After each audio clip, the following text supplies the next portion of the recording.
Baha ikaze rero nshuti bakunzi ba Fab TV mudukurikira umunsi ku munsi, twagarutse muri ya gahunda y'ubusobanuro bw'amazina agiye atandukanye, by'umwihariko aya bakunzi bacu baba batwandikiye muri komenti bifuza ko twabaha ubusobanuro bwayo. Rero tugiye kuba twaguha ubusobanuro bw'izina Placide.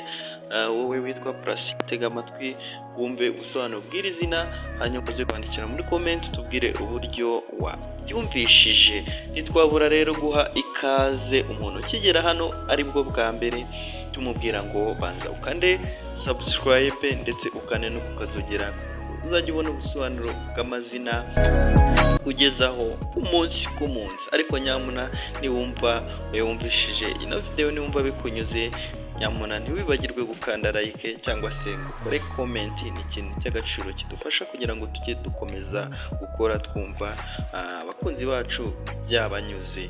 Reka twihute rero tuguhe ubusobanuro bw'izina Placide. Placide rero ni izina rifite inkomoko mu rurimi rw'ikilatini Placidius, risobanura utuje, unyuzwe cyangwa se udakunda intonganya. Izina rero rifatwa nk'iranga amahoro, ubwitonzi n'imico irira cyangwa se iringaniye.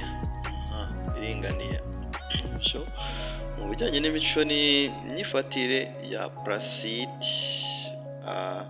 aratuje kandi ahora yirinda amakimbirane, yumvira yubaha kandi agira ikinyabupfura, atekereza cyane mbere yo gufata icyemezo, abasha rero guhuza abantu no gukemura amakimbirane mu bwitonzi.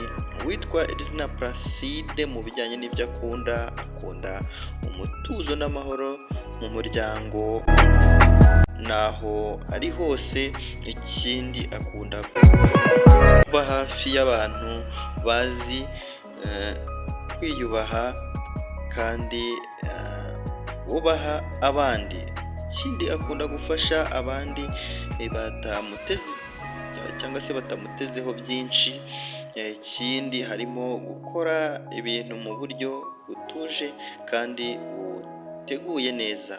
Bijyanye n'ibyo yanga, uwitwa izina Placide yanga amahururu n'umuvundo, yanga intonganya n'amagambo mabi cyangwa se ubushotoranyi, akanga kugirwaho igitutu cyangwa se gushyirwaho igitutu no gusabwa ibintu byinshi icyarimwe, akanga kandi guhinduranya ibintu bitunguranye n'impinduka zitateguwe. Bijyanye rero n'inzozi z'uwitwa izina Placide, Placide rero akunda kugira inzozi zo kugira ubuzima burangwa n'ituze n'umutekano, kubaka umuryango ukomeye kandi wuzuyemo urukundo, gukora imirimo ifite agaciro kandi ugaragaza indangagaciro ze, kugira ijambo ryubahirizwa bitewe n'imico myiza ye cyangwa se agira. Ubwo rero yari ubusobanuro bw'izina Placide. Wowe witwa Placide twandikire muri comment tubwire uburyo wabyumvishije. Iyi ni Fab TV, naho mukanya mu busobanuro bw'ayandi mazina. Turabakunda cyane. Imana